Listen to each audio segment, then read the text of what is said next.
Hey guys, welcome back to the Addictively Speaking podcast, season two, the opener of season two. We're going to get into what I like to call active reflection.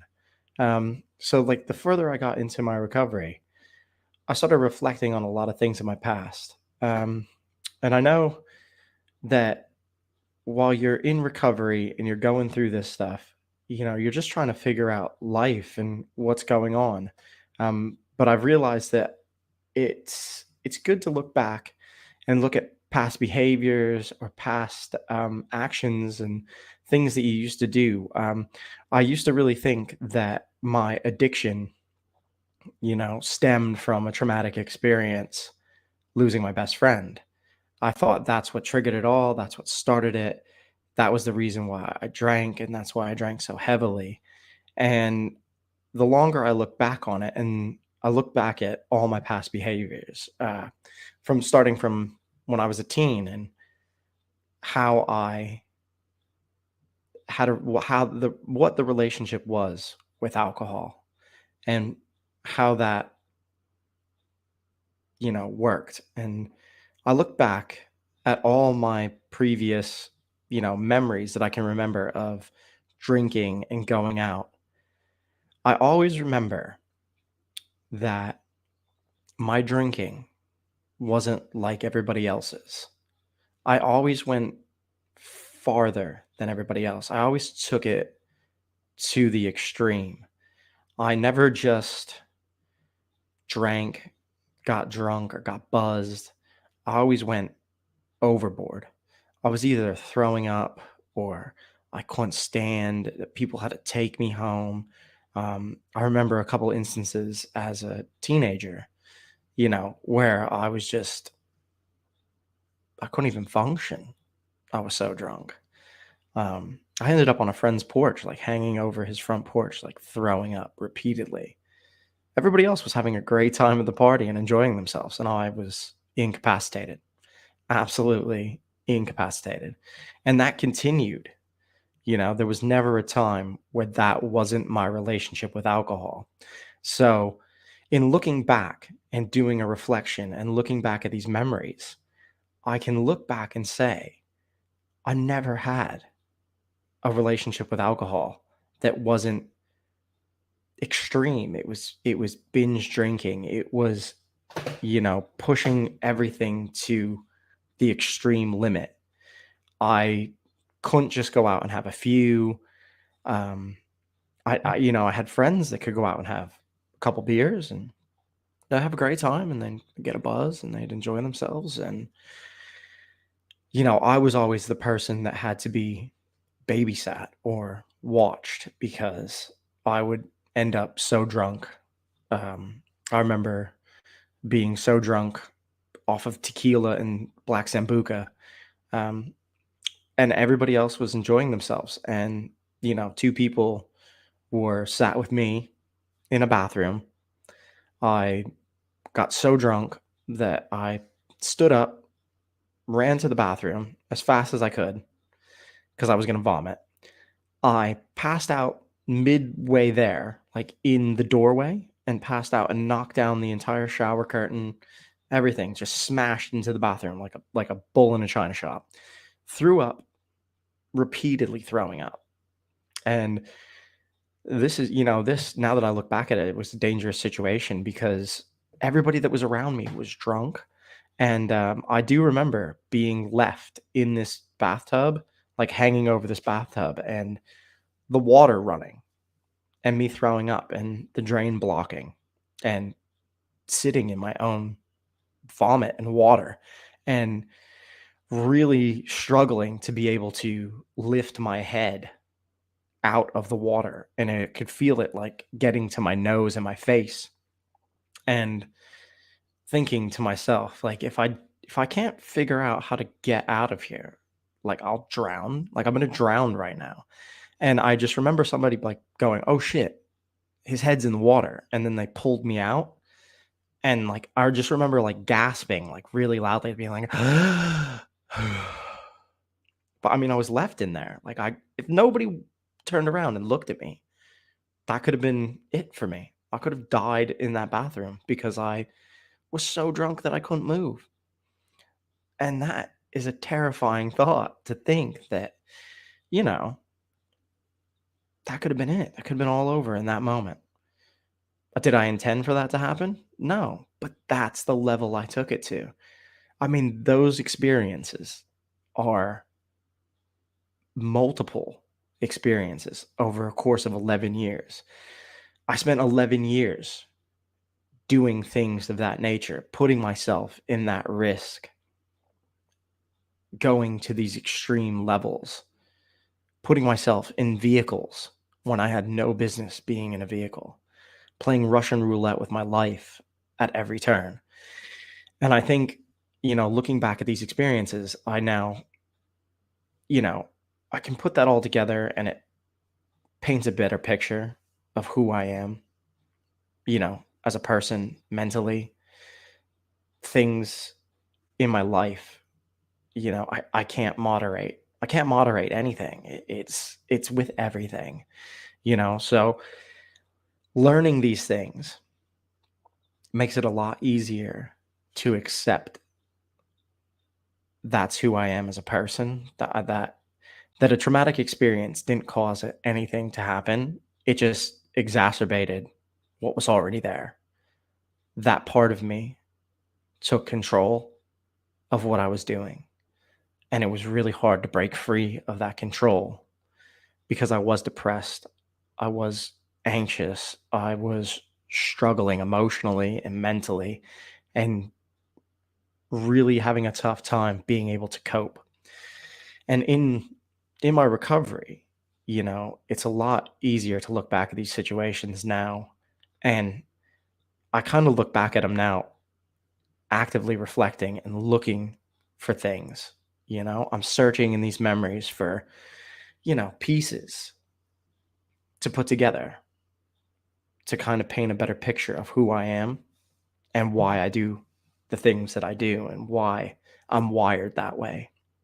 So I think it's important in recovery that we search for these things. It helps me stay focused on my goals. It helps me look at the future and be better prepared for my future and the things that I'll be going through and learning how to deal with all the things that come with life and all the emotions and the situations that cause anxiety and depressions and things of that nature. I'll be better aware of myself. I feel more comfortable with myself. I feel more in tune with who I am. And, doing this podcast has been huge for me because it's given me an opportunity to share some of these experiences and to be able to come out and say certain things. And like when you express these emotions and you express these feelings, it's good because, you know, somebody might be able to relate with these type of situations, or they might be early in recovery and being interested to figure out, you know, things about themselves and what that looks like. Sometimes it is a process and it takes a while and it takes time. Sometimes those memories are too hard to access at first, or you don't want to think about them because you are going through them. You had just recently lived it. So it's not easy to go back and look at some of the really terrible things that you did, or, you know, the way you treated people or the hurt that you caused. So I think, I've been sober now for 11 years. So I've been sober as long as I was in active addiction.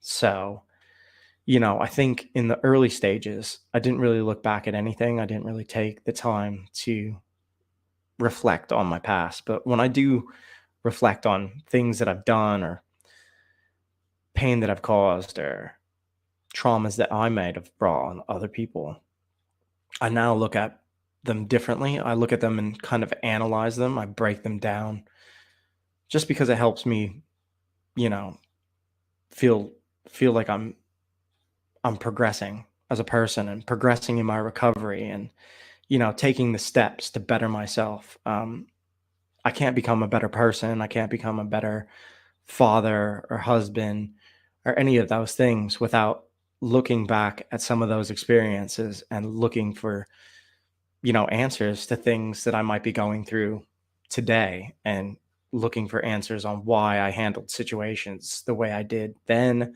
How can I handle them now in recovery, and how can I make that the best situation possible?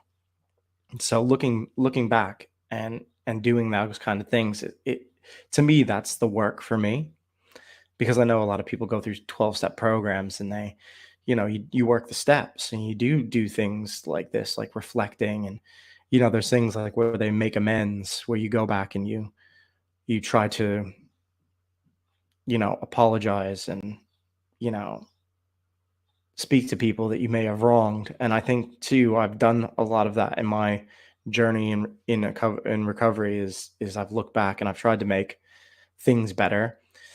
Me, it's more of like a karma thing. I don't know why I believe in karma, but I believe in more of a, like, the universe will balance itself out. And I think, the stuff I do now, the good that I do now, or the things that I bring that are positive, will balance out those bad things that I may have done in my past, or the hurt that I may have caused in my past. Um, will balance itself out if I do um, good things, or, you know, do things that are beneficial to other people, not just myself. Um, so those are the kind of things that I think are important when you're looking back at some of the things that you may have done, because uh, self-reflection is difficult, because you might see some things that you don't like, or some situations that you don't really necessarily want to look back at, or you find it difficult, you know, to process that information. And I think in addiction, you just numb everything. You look for this easy way out where you don't have to, deal with everything. You drink or do drugs, or um, spiral out of control, where you don't feel like you have to be responsible for anything. You're not accountable for anything. And I think in my reflections, I find out where I need to be accountable and the things I need to be accountable for, because accepting myself, holding myself accountable are huge things, because I didn't hold myself accountable. I just blamed it on the alcohol. I blamed all my problems on all those external factors, and not the internal things that were making me do the things I was doing, or accepting the things that I was doing, and taking responsibility for the things I was doing, and knowing that those were wrong, and I shouldn't be doing them. But I continued to do them because I let the alcohol lead me. I let my addiction drive me. It was my driving force. It was the thing that kept me in the same place for a long time, and made it hard to move forward, because you couldn't I couldn't move past the place I was in. I only could see what was around me. I couldn't see anything else.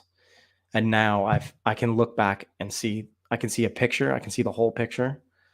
Um, because when you're sober, you get a lot of clarity, and I feel like I look I look back and I, like, break things down a lot more now, to look back for answers. Um, and that helps me when I'm looking to move forward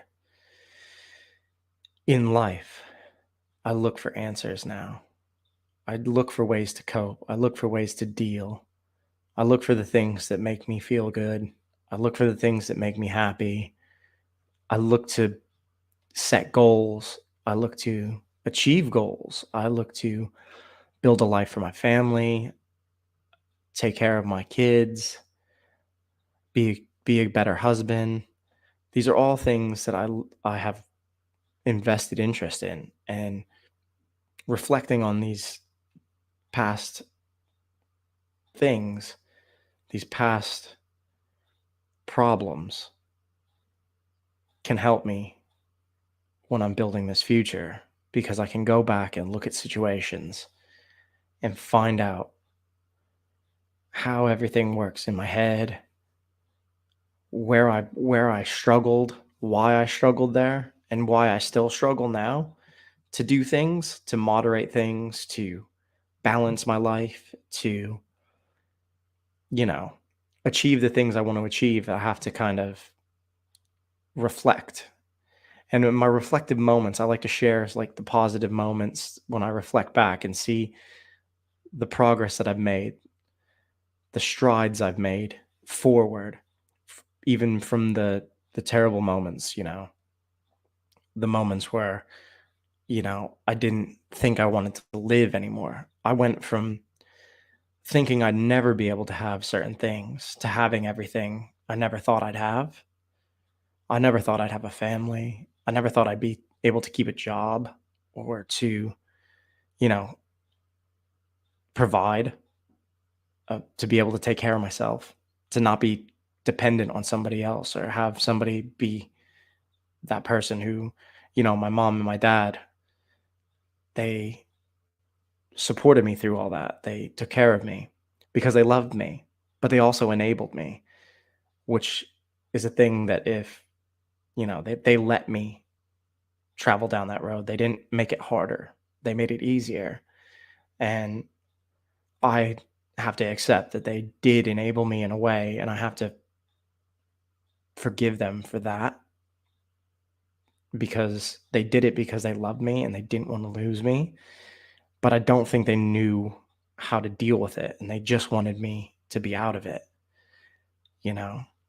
And I think I made that difficult on them, and I have to think about that a lot and, you know, rectify it in a way. I've lost both of my parents, so I have to, come to terms with that. And I gave my mom and dad 3 years of sobriety where they got to see me flourish and they got to see me as the person that they raised, to become the person that they knew I could be, because they knew all along it was there.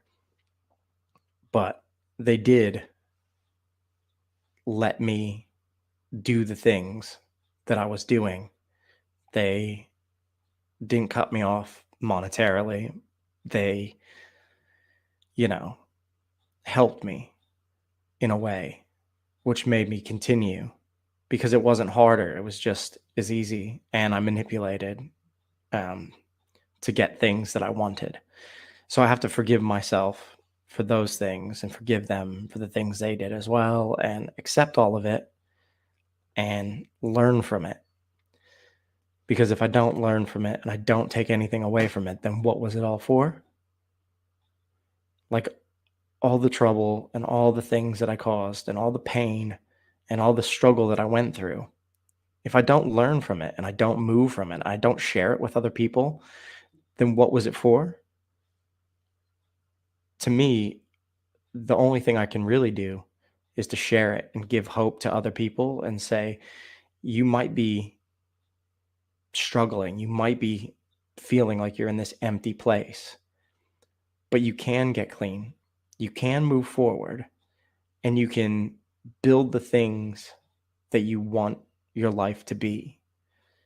It is tough, and it's a struggle all the time, because an addict's mind doesn't work the same way as everybody else's mind. And I know people will say, that's bullshit and you made a choice, and people make choices. Yeah, people make choices. They do. I made a choice to drink, but I didn't make a choice to throw my whole fucking life away. I got swallowed up in that and it took over. And sometimes people just don't understand that. They don't, because their mind doesn't work that way. Their mind is different. Their mind is have a couple beers and have a good time. And my mind's not. I don't have a couple beers. I don't have a good time. I go too far. I end up in jail. I end up in a fight. I end up in a car. I end up throwing up. I end up almost dying. That's how I end up. And that's not how some people end up. don't have that struggle. They don't deal with that. So how can you process that? How do you, but the people who do that and do understand what it's like in those situations, they're the people I want to speak to. They're the people that I want to reach, because at the end of the day, we all deserve recovery, and we all deserve to know that recovery is possible, and we deserve to feel respected and loved, because recovery is not easy. Moving forward is not easy. Dealing with life isn't easy.